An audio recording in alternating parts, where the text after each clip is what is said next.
Hello friends, मैं singer खुशबू ठाकुर जम्मू जिला बिहार से अटल कला साहित्य मंच संचालक सक्रिय सिंगर खुशबू ठाकुर। मैं भी आपको एक झूमर गीत सुना रही हूँ। कैसा लगेगा आप सब कमेंट में ज़रूर बताइएगा और अपना आशीर्वाद ज़रूर दीजिएगा। अगर मेरा वीडियो अच्छा लगे तो शेयर ज़रूर कीजिएगा। केकरा पर करब सरवा ससुरवा में ना जइब बालम जी, केकरा पर करब सरवा ससुरवा में ना जइब बालम जी।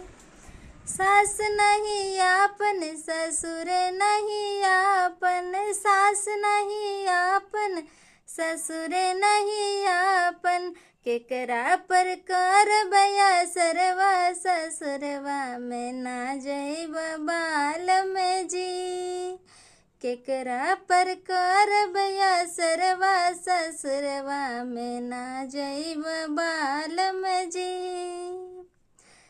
भसुर नहीं आपन गोतनी नहीं आपन, भसुर नहीं आपन गोतनी नहीं आपन, केकरा पर करब सरवा ससुरवा में ना जइब बालम जी, केकरा पर करब सरवा ससुरवा